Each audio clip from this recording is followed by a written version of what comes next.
A frozen town buried its daughters beneath the ice while wedding bells kept ringing through the storm.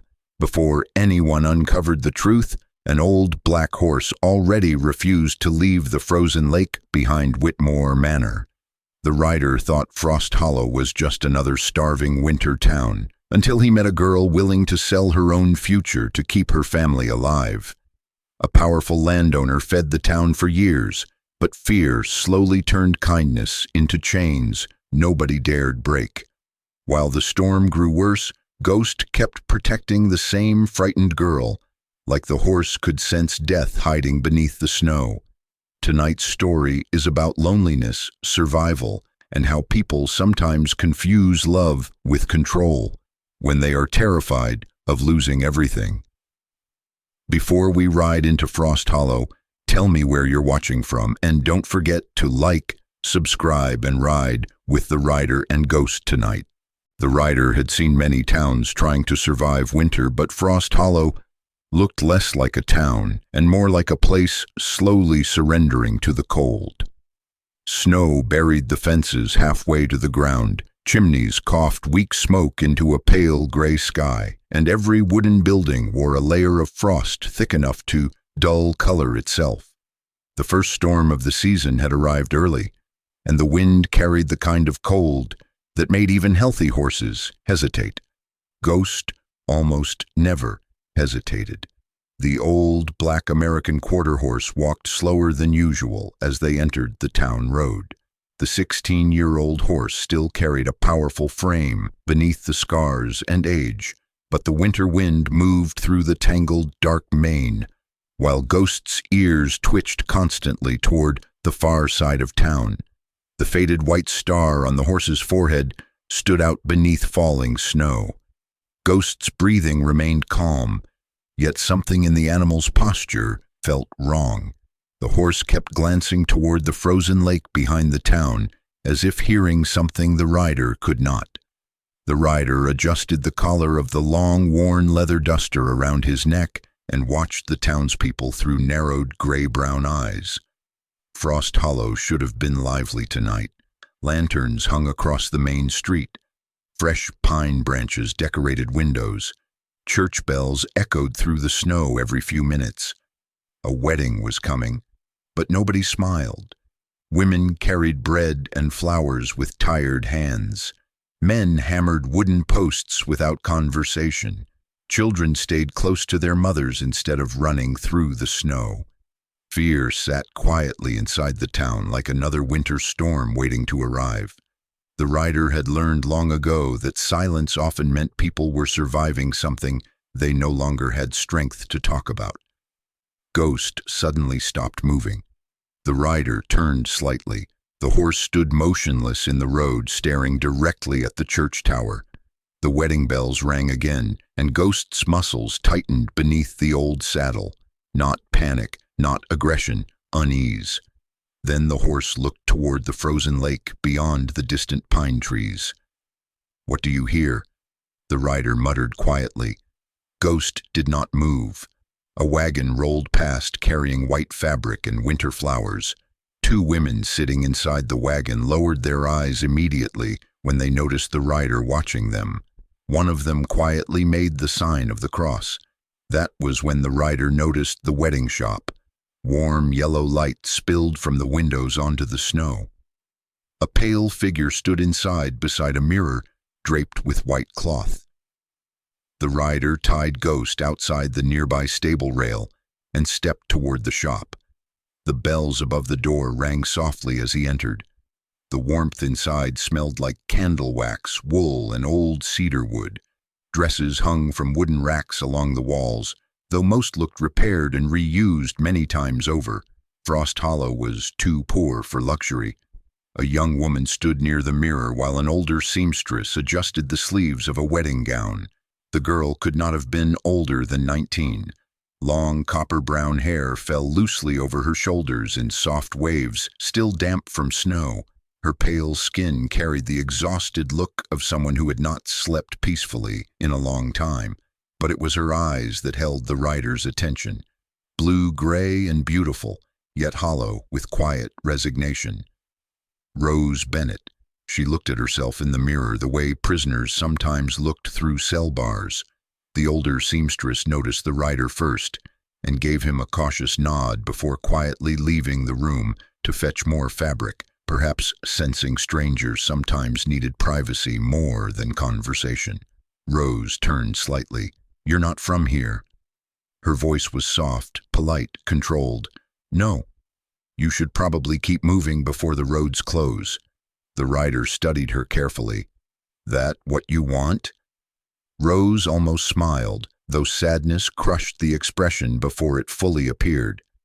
"Want doesn't mean much in winter." The rider understood those words better than most people. Outside the window, Ghost shifted restlessly. Rose noticed immediately. Her tired expression softened for the first time. "Beautiful horse. Old horse."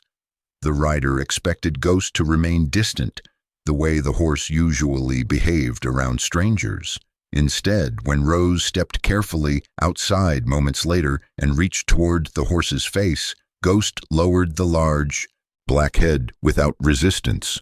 The horse even closed its eyes slightly when Rose touched the scarred cheek. The rider watched silently. Ghost trusted very few people. Rose gently brushed snow away from the horse's mane. "You've seen rough winters too, haven't you?" Ghost exhaled slowly against her coat. For a brief moment, Rose no longer looked frightened. She looked tired in the way lonely people looked when finally standing beside something gentle. Then church bells rang again. Rose flinched. The fear returned immediately. A thin man appeared farther down the street carrying firewood. Around 50 years old, narrow shoulders bent from years of labor, gray beard uneven from stress rather than age. His heavy winter coat looked patched together from older clothing. Samuel Bennett, Rose's father. He looked at Rose with love and guilt at the same time. "Whitmore's carriage arrives tomorrow," he said quietly. Rose nodded once. Samuel noticed the rider standing nearby and lowered his eyes slightly, embarrassed already by something no words needed to explain. Everyone in town knew the marriage was happening because Whitmore controlled the food stores and heating coal. Everyone also knew the Bennett family would not survive another winter without him. That night, snow buried Frost Hollow beneath silence. The rider rented a small room above the stable. He slept lightly, as always. Years on the road had trained him to wake at unusual sounds. So when Ghost left the stable sometime after midnight, the rider immediately opened his eyes. The wind outside screamed through the town as he followed hoofprints across fresh snow toward the far side of Frost Hollow. The frozen lake waited beyond the pine trees behind a large manor house, glowing faintly through the storm. Whitmore House. Ghost stood near the lake edge beneath the blowing snow. The horse pawed violently at the frozen shoreline, nostrils flaring hard. The old black body looked tense beneath moonlight and drifting frost. The rider stepped closer carefully. Then he smelled it too. Not fresh blood, old death, faint beneath ice and winter water. Ghost kept scraping at the snow with increasing urgency until finally something caught beneath one hoof. The horse jerked backward. A strip of white fabric surfaced through cracked ice near the shore. The rider crouched slowly and pulled it free. Frozen lace, part of an old bridal veil. The fabric had been trapped beneath the lake ice long enough for the edges to harden like brittle paper. Ghost stared toward the black frozen water without blinking. Far behind them, the bells of Frost Hollow Church rang once more through the storm. For the first time since entering town, the rider felt something colder than winter itself settle quietly into his chest. This town was hiding something, and Ghost had smelled it long before any man dared speak of it. Morning arrived over Frost Hollow without warmth. Pale sunlight spread weakly across the snow-covered rooftops, turning the entire town silver instead of gold. Smoke rose slowly from chimneys, but not enough to hide the silence that still hung over the streets after last night's storm. The rider sat alone outside the stable beneath the stable awning, while snow melted slowly from the brim of the old black hat. In one gloved hand rested the frozen piece of bridal fabric Ghost had pulled from the lake. The lace looked delicate enough to belong to a joyful ceremony once. Now it felt more like evidence. Ghost stood nearby beside the hitching rail, breathing steam into the morning air. The old black quarter horse usually rested quietly after long rides, but today the animal remained alert. Every few minutes the horse lifted its scarred head toward the distant manor on the hill above town. Whitmore House. The rider noticed Ghost only reacted that way around places carrying fear, death, or buried violence. The horse was not magical. Years on the road had simply sharpened instincts humans often ignored until too late. A church bell echoed once through the valley. Ghost's ears twitched instantly. The rider rose slowly and slid the frozen veil fragment into his coat pocket. The main street of Frost Hollow had become busier overnight. Men unloaded crates of coal from wagons while women lined up quietly outside the grain storage building. Nobody pushed, nobody shouted. Hunger had taught the town discipline. Survival here depended on obedience, and all of it belonged to Edgar Whitmore. The manor stood above Frost Hollow like a dark winter fortress. Tall iron gates opened toward a wide courtyard covered in untouched snow. The house itself looked older than the town beneath it, built from black timber and gray stone dragged down from the mountains decades ago. Smoke drifted from several chimneys while lanterns still burned behind tall windows, despite daylight. A servant opened the front doors before the rider even knocked. Inside, warmth wrapped around him immediately. The manor smelled of cedar wood, expensive tobacco, polished floors, and old paper. Everything felt controlled, carefully maintained, like the owner feared disorder more than death itself. Edgar Whitmore waited beside a fireplace large enough to stand inside. The 63-year-old landowner wore a dark velvet winter coat over a clean white shirt buttoned perfectly to the collar. Silver hair lay neatly combed back from a pale, weathered face marked by grief, more than age. Whitmore's eyes held intelligence without softness. Calm eyes, dangerous eyes because they rarely showed emotion. "You're the rider people saw arrive yesterday," Whitmore said quietly. His voice surprised the rider. Soft, educated, no arrogance, no drunken cruelty common in wealthy frontier men. The rider removed his gloves slowly. "Town says you own winter around here." Whitmore almost smiled at that. "No, winter owns all of us. I simply learned how to survive it first." He poured 2 glasses of whiskey but only drank from his own. The rider noticed another detail immediately. Portraits lined the walls near the staircase. Most showed landscapes or old family members, but one portrait drew attention more than the others. A woman beside a little girl, both smiling. Whitmore followed his gaze. "My wife and daughter," he said. No emotion changed his voice, but something colder entered the room anyway. "They died 21 years ago during the Black Winter. Roads closed. Supply wagons froze in the mountains. Frost Hollow became desperate." Whitmore stared into the fire rather than the portrait now. "People steal when they're hungry long enough. They kill even faster." The rider said nothing. Whitmore continued quietly. "I spent years believing kindness could hold communities together. Then I buried my family beneath frozen ground." His fingers tightened slightly around the whiskey glass. "After that, I stopped believing kindness alone saves anyone." Outside, wind rattled the manor windows. Whitmore finally looked directly at the rider again. "Now, this town survives because nobody freezes without owing something in return. Debt keeps people responsible. Fear keeps them organized." "Fear also buries people," the rider answered. Whitmore's expression remained calm. "Sometimes burial is cheaper than famine." The rider left the manor with more unease than anger. Whitmore did not behave like a monster. That made things worse, because men who believed they were saving people often justified terrible things. By afternoon, snow began falling again in slow, heavy flakes. The rider found Rose Bennett inside the church preparing flowers for tomorrow's wedding ceremony.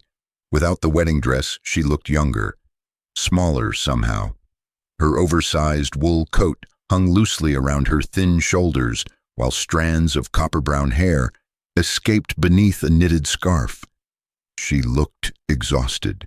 Rose glanced toward the church doors before speaking, as if afraid someone might overhear. "I didn't hate him at first," she admitted quietly, while arranging white winter roses beside the altar. "Whitmore paid for medicine when my mother got sick last spring. He gave Samuel coal during the freeze." She swallowed hard. "I said yes because my family would have died otherwise."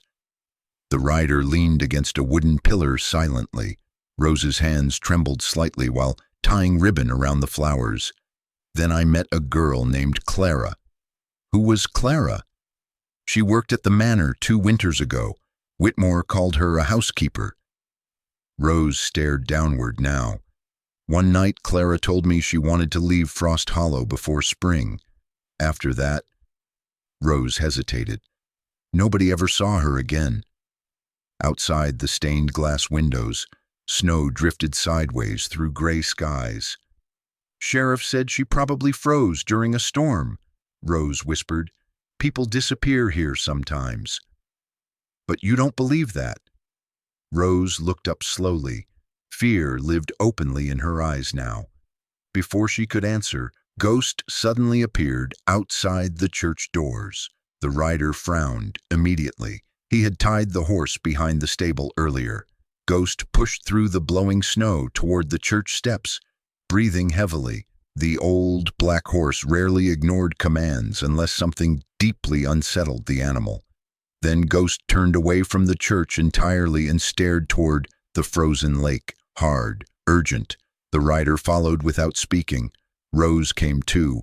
The three moved through thick snow behind Whitmore Manor toward the lake shore where ice stretched across black water beneath falling dusk. Wind screamed across the frozen surface. Ghost walked directly toward a cluster of dead reeds near the shoreline before stopping suddenly. The horse lowered its head and began digging violently through snow with one hoof. Again. Ice cracked beneath the force. The rider crouched beside the disturbed snow. Something metallic glinted beneath the surface. He reached down carefully and pulled free a wedding ring half buried in frozen slush. Gold, old, and dark brown stains still clung to the inside edge. Dried blood. Rose covered her mouth instantly. Ghost stepped backward from the shoreline, nostrils flaring hard toward the black, frozen water beyond the reeds.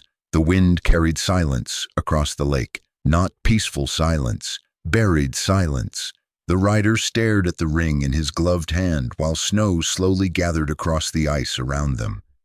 For the first time since arriving in Frost Hollow, certainty settled into his mind. Women had died here, and whatever truth this town buried beneath winter had not stayed buried deeply enough for Ghost to ignore it. The storm arrived before dawn and swallowed Frost Hollow beneath another layer of white silence. Snow pressed heavily against rooftops, fence posts, and frozen wagon wheels until the entire town looked buried halfway inside a grave. The rider stood beneath the stable awning, watching wind tear through the empty street, while Ghost shifted restlessly beside him. The old black quarter horse had barely slept. Every time the church bells rang or the wind carried sound from the frozen lake, the horse lifted its scarred head sharply toward Whitmore Manor. The rider had learned long ago not to ignore that behavior. Ghost was not afraid. The horse was warning him. Inside his coat pocket rested the old wedding ring Ghost had uncovered beside the frozen shoreline the night before. The dried blood still clung darkly to the inside band, even after the rider had cleaned away snow and dirt. Somebody had worn that ring when they died, or before they disappeared. The stable owner, an older man with a swollen knee and frost-cracked hands, avoided eye contact while feeding hay into nearby stalls. Fear lived openly inside Frost Hollow now. People watched each other carefully here, as if one wrong conversation could destroy what little warmth they still possessed. The rider tightened Ghost's saddle slowly before heading into town. Snow whipped sideways through the streets. Most shops stayed closed except for the inn near the church square. Warm lantern light glowed behind frosted windows while tired townspeople gathered quietly around bowls of stew too thin to smell like meat. Martha Reed owned the inn. The 60-year-old woman looked carved from old frontier timber itself. Thick, silver-gray hair stayed pinned tightly into a severe bun above a narrow, weathered face lined deeply from decades of hard winters. Her sharp, dark eyes missed nothing. A double-barreled shotgun leaned permanently beside the counter within arm's reach, and nobody in Frost Hollow seemed foolish enough to question why. When the rider entered, Martha looked at the snow covering his shoulders before speaking. "You keep following that horse toward Whitmore land," she muttered, wiping a glass with a rough towel. "Sooner or later, the lake's gonna follow you back." The rider sat near the stove while Ghost waited outside beneath the stable cover attached to the inn. "You know something about the women who disappeared." Martha's hands paused, only for a second. Then she continued cleaning the glass again. "I know winters bury people," she answered quietly. "That's not what I asked." The innkeeper finally looked at him properly. "No," she admitted. "It ain't." A few men drinking near the corner table lowered their voices immediately when Whitmore's name drifted across the room. Nobody wanted trouble attached to their family before winter deepened. Martha poured black coffee into a chipped cup and placed it in front of the rider.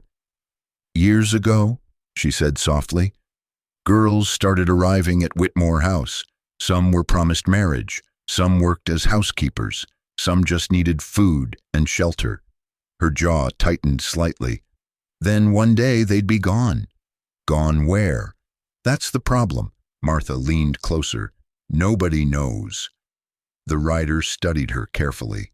"You believe Whitmore killed them?" The old woman looked toward the window where snow scraped violently against frozen glass. "I think grief can twist a lonely man into something dangerous long before he realizes it himself." That answer lingered heavily between them. Before the rider could ask more, the inn doors opened again. Sheriff Tom Avery entered carrying snow across the floorboards with heavy boots. The large sheriff looked older than 52.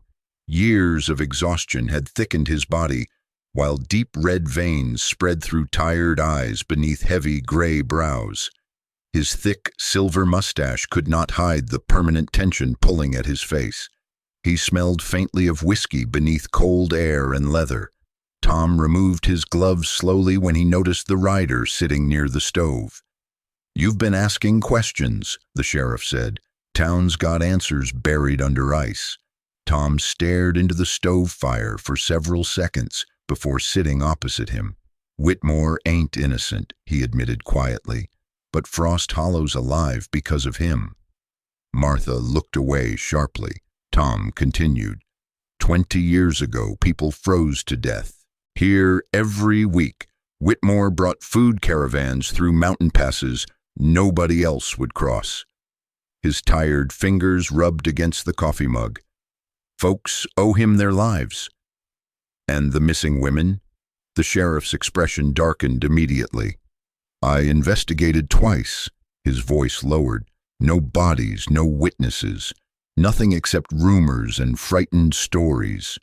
He looked directly at the rider now. "If I arrest Whitmore without proof and his supply lines collapse?" Tom glanced toward the window where snow buried the street outside. "Half this town won't survive till spring." The rider understood then why guilt haunted the sheriff so heavily. Tom was not protecting Whitmore. He was protecting Frost Hollow from starvation. Outside, Ghost suddenly slammed a hoof hard against the frozen ground. Once, then again. The rider stood immediately. The sheriff frowned. "What's wrong with that horse?" The rider didn't answer. Ghost never acted that way without reason. The three men stepped outside into violent wind. Snow swirled so heavily the frozen lake barely appeared through the white haze beyond the manor hill. Yet Ghost already moved toward it, pulling hard against the reins until the rider released the tension completely. The black horse practically dragged them across the shoreline. Then Ghost stopped. The horse's ears pinned backward violently while nostrils flared toward the ice. A loud cracking sound echoed across the lake. The storm had weakened part of the frozen surface. A jagged fracture spread slowly through the ice near the far reeds. Then something pale shifted beneath the water. For one terrible second, nobody moved. The rider stepped closer. Beneath the cracked ice lay the shape of a woman suspended in dark, frozen water. White wedding fabric drifted around her body like underwater smoke. Long, pale hair floated weightlessly beneath the ice. One hand remained pressed upward against the frozen surface, as if she had tried to escape before winter trapped her forever. Martha covered her mouth instantly. Sheriff Tom went completely still. Even the wind suddenly felt quieter. Ghost backed away slowly from the shoreline, trembling hard beneath the blowing snow. Not panic, recognition. The horse had smelled death beneath the ice from the beginning. Tom's face looked gray now beneath falling snow. Dear God! The rider stared at the frozen body without speaking. Not rumor anymore, not whispers, proof. The sheriff closed his eyes briefly before turning away from the lake. Years of exhaustion seemed to collapse onto his shoulders all at once. "You need to leave Frost Hollow." The rider looked at him carefully. Tom's voice hardened, though fear still lived underneath it.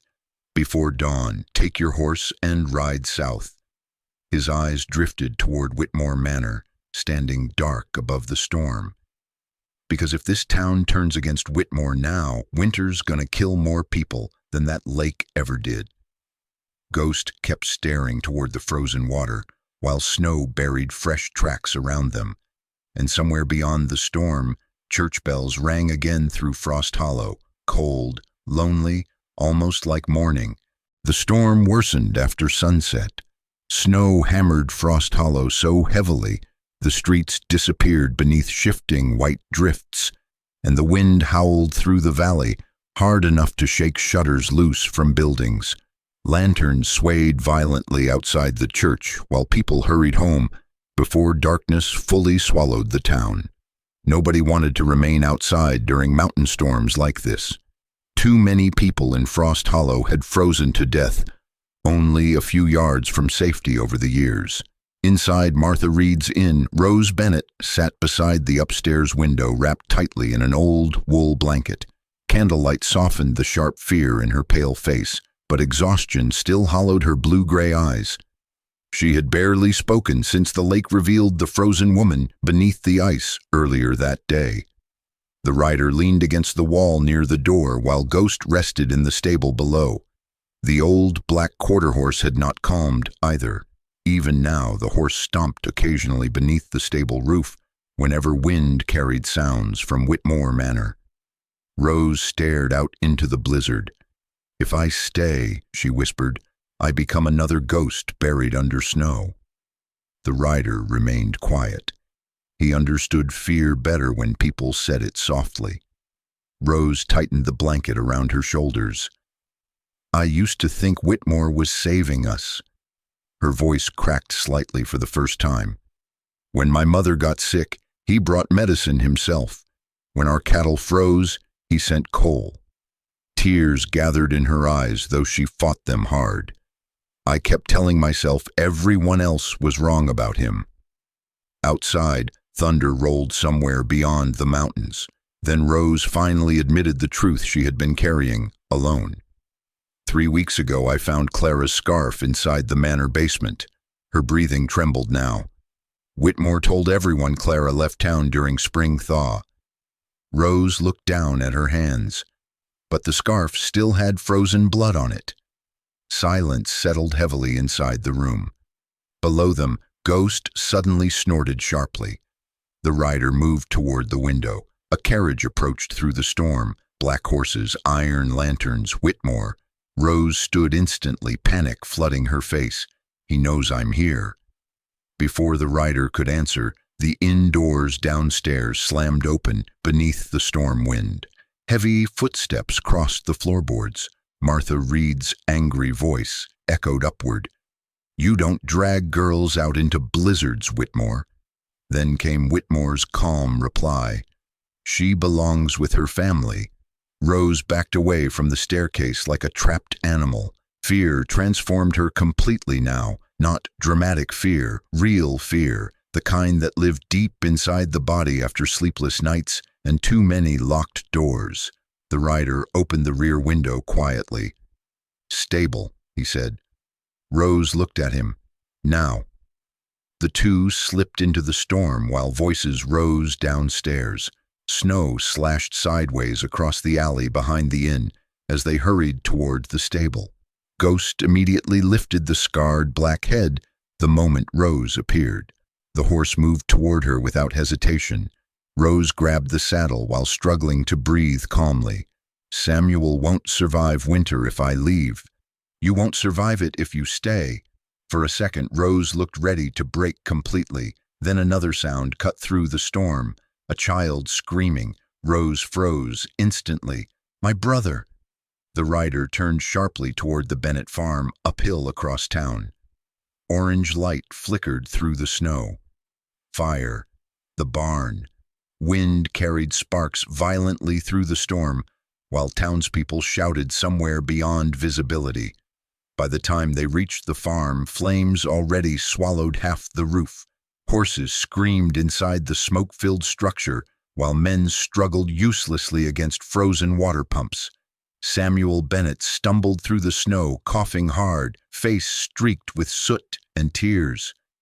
"Eli's inside." Rose ran toward the burning barn immediately. The rider grabbed her arm. "Roof's coming down. My brother's still in there." Then he saw Whitmore standing near the gate. Through swirling snow, perfectly still, watching. The older man's pale face looked almost ghost-like beneath the firelight.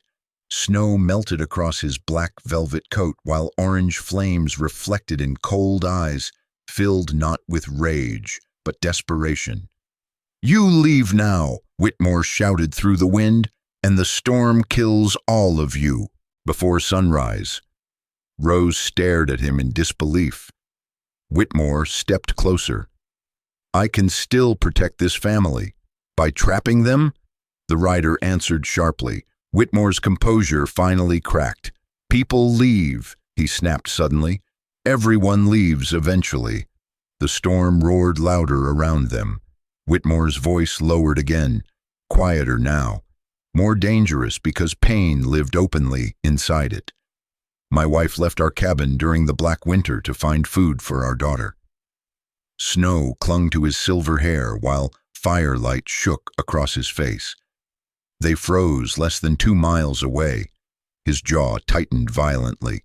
If I had forced them to stay inside, they'd still be alive. The rider understood then. Whitmore truly believed control was love. Fear was how he kept people from disappearing. A loud crash exploded from inside the barn. Rose screamed her brother's name. One of the front support beams collapsed across the main entrance, throwing sparks into the storm. Smoke rolled violently outward. Then Ghost moved. The old black quarter horse charged around the side of the barn toward a smaller livestock entrance, partly shielded from the flames.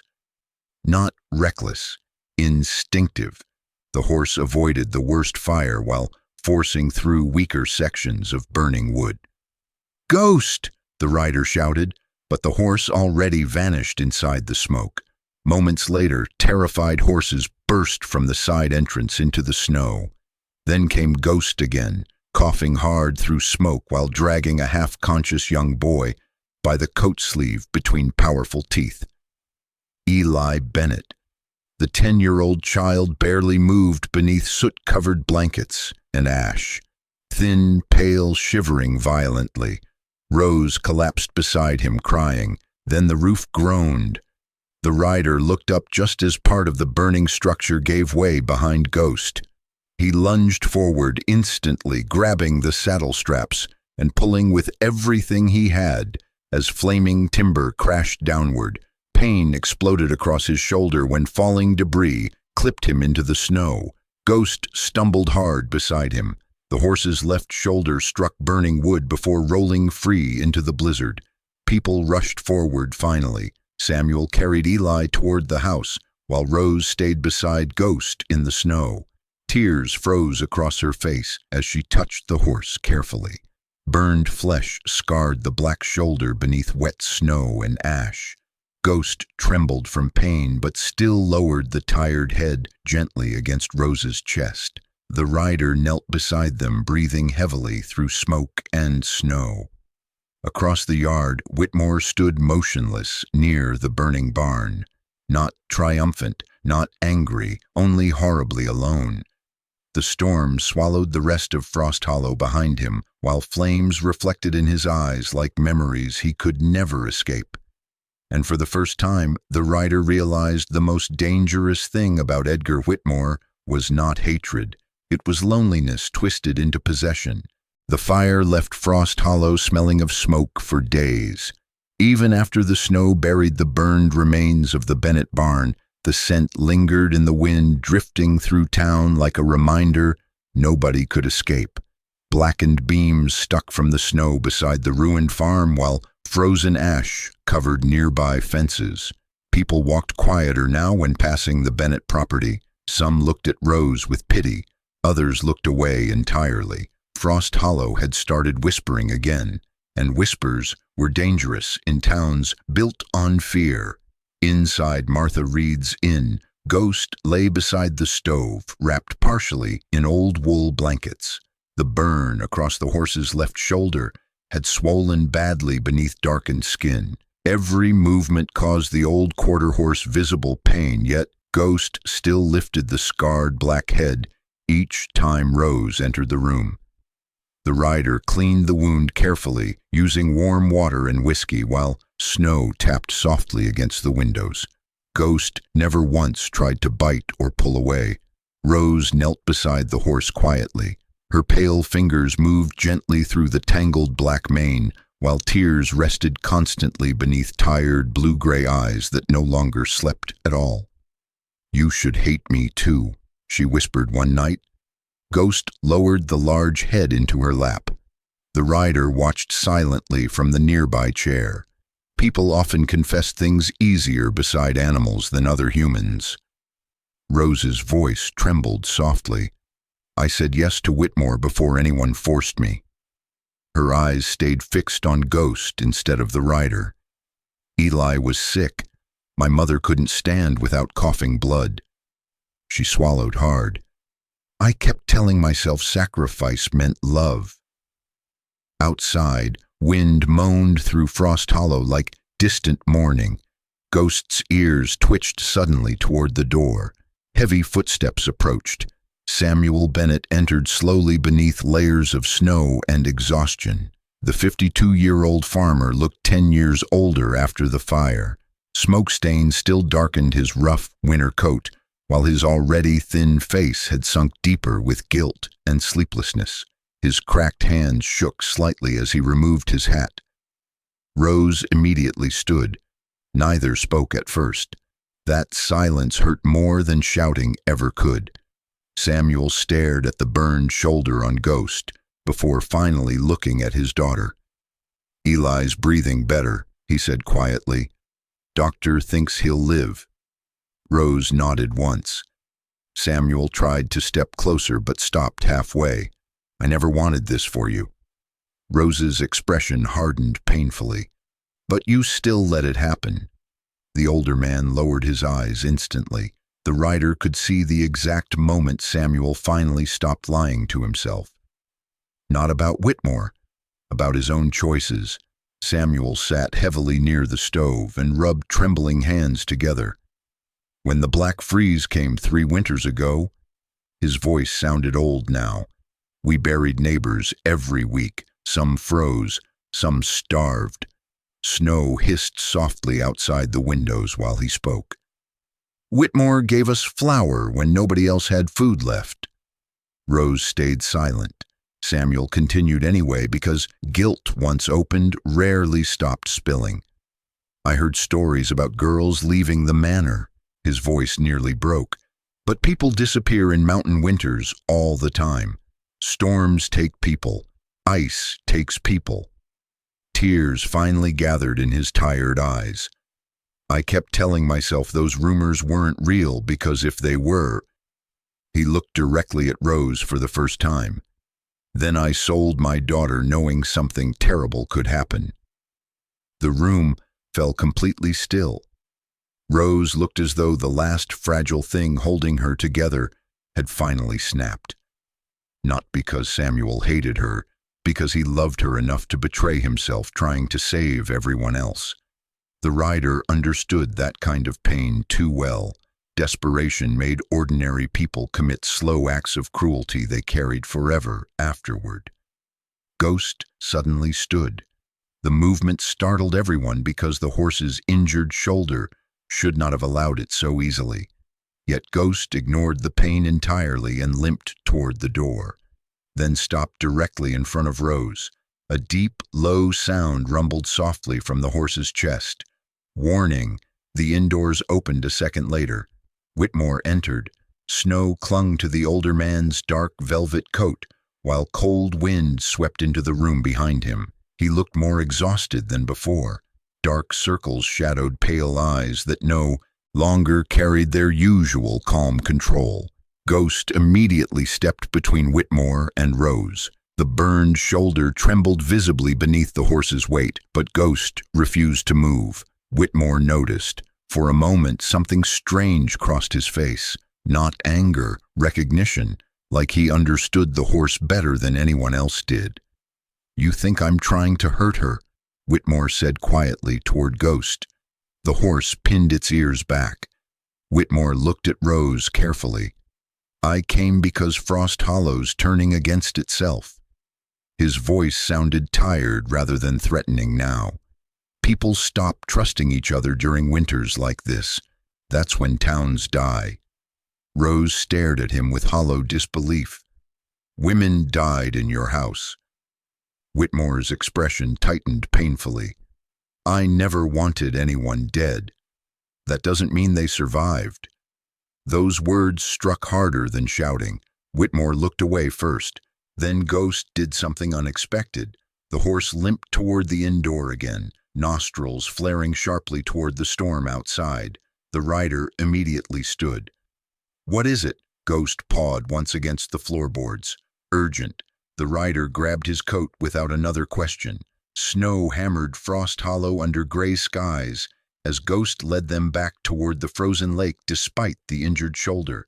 Rose followed beside the rider while Samuel and even Whitmore came behind them through deep snowdrifts. The storm had weakened the lake ice further overnight. Cracks spread wider now across the frozen shoreline. Ghost stopped near the reeds again, then began digging violently. Snow scattered beneath powerful hooves while the horse ignored obvious pain. Ice shattered near the edge, and then something pale surfaced beneath slush and black water. Bone. Human bone. Rose gasped softly. The rider knelt immediately beside the exposed area and pushed Snow aside with gloved hands. More bones appeared, then another. Fragments of old fabric tangled around frozen remains. Not one body, several. Silence spread across the lake, harder than the storm wind itself. Whitmore looked physically sick now. Sheriff Tom Avery arrived minutes later with several townspeople carrying lanterns and shovels. The large sheriff stopped cold the moment he saw the exposed remains beneath broken ice. Nobody spoke, because no explanation could survive what they were seeing. Tom removed his gloves slowly, hands trembling beneath snowfall. The exhaustion in his heavy face finally gave way to something else. decision. For years he had protected Frost Hollow from collapse, but now the town itself had become the thing rotting beneath the ice. The sheriff looked toward Whitmore. "Tomorrow morning," he said quietly, "I'm opening a public investigation."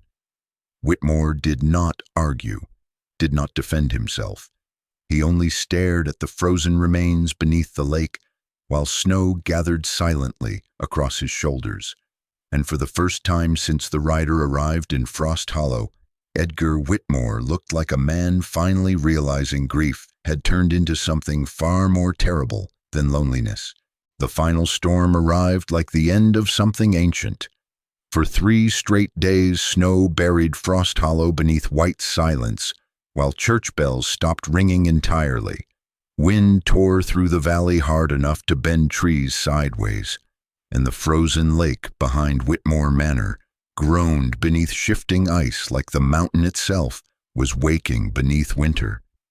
Nobody in town slept much anymore, not after the bones, not after the women beneath the ice finally returned to the surface. Lanterns burned through the night around the shoreline, while Sheriff Tom Avery and several townsmen carefully pulled remains from cracked sections of frozen water. Women gathered quietly nearby, holding blankets over their mouths, while priests whispered prayers into the storm. Frost Hollow had spent years pretending disappearances were accidents, storms, or rumors. Now the truth lay openly across the snow.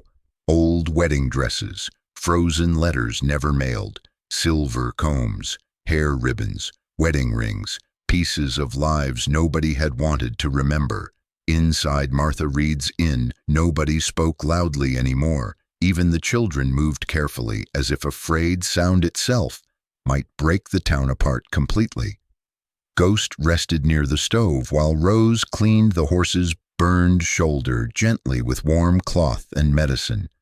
The old black quarter horse still limped badly, but the fever had finally broken.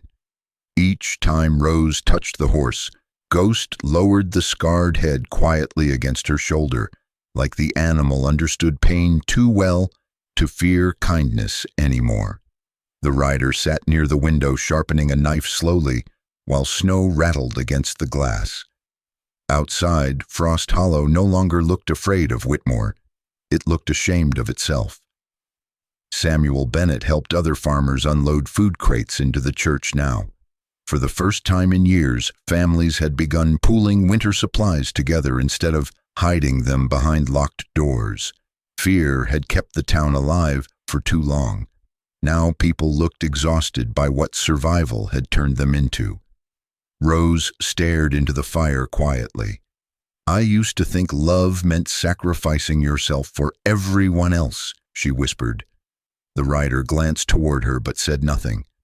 Rose continued softly while running fingers through Ghost's tangled mane. "Now I think people use that word when they're too afraid to admit they're controlling someone." The horse breathed slowly beneath her hand. Outside, distant shouting suddenly echoed through the storm. The rider stood instantly. Martha Reed burst through the indoors, carrying snow across the floorboards. The old innkeeper's sharp face looked pale for the first time since the rider met her. "Whitmore locked himself inside the manor," she said breathlessly. "Tom's men tried bringing him in this morning." Rose went completely still. "They found more letters," Martha continued quietly. "Girls begging families to come get them. Most were never sent." The rider grabbed his coat immediately. Ghost struggled to stand. "No," Rose whispered, kneeling beside the horse. "You can barely walk." But Ghost already pushed upright despite the injured shoulder. The horse looked toward the storm outside, determined. The manor stood dark against white mountains when they arrived. Wind screamed across the hilltop, while snow piled against iron gates half buried in drifts. Several lanterns glowed outside where Sheriff Tom Avery and a few armed men waited beside the entrance. Tom's face looked hollow beneath falling snow. "He won't come out." Smoke drifted weakly from the manor chimneys. The rider noticed immediately something was wrong. Too much smoke. Then came the smell. Burning wood. Fire he muttered. At that exact moment, a downstairs window shattered outward and flames burst into the storm. The manor erupted into chaos. Men shouted while snow and sparks spiraled together through violent wind. Fire spread quickly across old timber walls, dried by decades of furnace heat. Ghost suddenly jerked hard toward the frozen lake instead of the burning house. The rider turned immediately. Whitmore stood alone near the shoreline. The old landowner walked slowly across cracked ice, carrying something wrapped tightly beneath one arm. No coat now. Snow-covered silver hair, while flames from the manor reflected across black water behind him. Rose gasped softly. "He's going back there." The rider followed across the lake carefully while the ice groaned beneath every step. Whitmore stopped near the center. The wrapped bundle slipped partly open beneath the wind. Wedding veils, letters, children's drawings, pieces of dead lives he had kept hidden for years. Whitmore stared down at them with exhausted eyes. For the first time since arriving in Frost Hollow, the rider saw no control left inside the old man. Only grief stretched across too many winters. "I tried to keep people safe," Whitmore said quietly without turning around. The storm swallowed most sound around them. Whitmore's voice trembled slightly anyway. "After my wife died, after my little girl froze in my arms," he swallowed hard. "I couldn't survive losing people again." The ice cracked loudly beneath them. Ghost stopped near the shoreline, breathing hard, ears pinned backward. The rider stepped closer, carefully. "You locked people away." Whitmore nodded once. "They always wanted to leave." His pale eyes looked toward the burning manor behind them. "Everyone leaves eventually." Another crack split beneath the ice.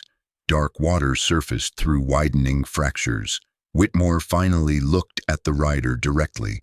Tears mixed with snow across the older man's face now. Fear was easier than loneliness. Then the ice broke. Whitmore plunged waist-deep into black, freezing water instantly. The rider lunged forward, grabbing the older man's arm before the current beneath the lake could pull him fully under. Ice shattered around them while freezing water soaked through heavy coats immediately. "Take my hand," the rider shouted. Whitmore held onto him for one terrible second, then slowly shook his head. His exhausted eyes drifted toward the burned remains of Frost Hollow beyond the storm. "I was afraid of losing people," he whispered weakly, "so I tried to keep them forever." The old man released his grip. The freezing black water swallowed him beneath shattered ice. Gone. Silence spread across the lake except for the wind. The rider stood frozen there, breathing hard, while snow buried the broken surface around him. Behind him, Ghost lowered the scarred head quietly toward the dark water. Almost like morning, spring arrived slowly after Whitmore's death. Not warmth, just less cold. Frost Hollow changed carefully, awkwardly, like people relearning how to be human again. The church became a shared food hall. Marriage debts were burned publicly in the town square. Families placed carved wooden markers beside the lake, for the women finally given names again. Rose Bennett stayed, not because Frost Hollow deserved forgiveness yet, because frightened girls still needed somewhere safe to go. On the morning the rider prepared to leave, snow drifted softly through pale sunrise light. Ghost stood quietly beside the road while the rider tied something new onto the worn saddle beside the iron rail token, the cracked horseshoe, the wooden doll, and Lucy's dented tin cup, a burned white bridal ribbon.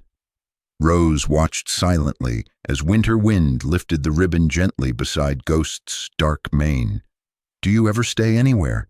she asked softly. The rider adjusted his gloves slowly. "Not long."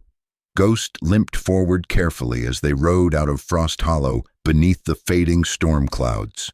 Far across the snowy valley, a distant wedding caravan moved slowly between mountain roads. Ghost stopped once. The old horse watched the wagons for a very long time. Then the rider touched the reins gently, and together both disappeared into the white horizon beyond Frost Hollow. Sometimes God does not send miracles the way people expect. Sometimes he sends them through broken souls who still choose kindness when the world gives them every reason to become cold. Frost Hollow survived because one frightened girl still cared for others. One grieving town finally faced the truth, and one wounded horse refused to walk away from those who needed saving.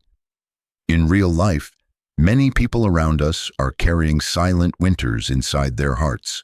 A small act of mercy, a moment of patience, or choosing love instead of fear may become the miracle that keeps someone alive a little longer.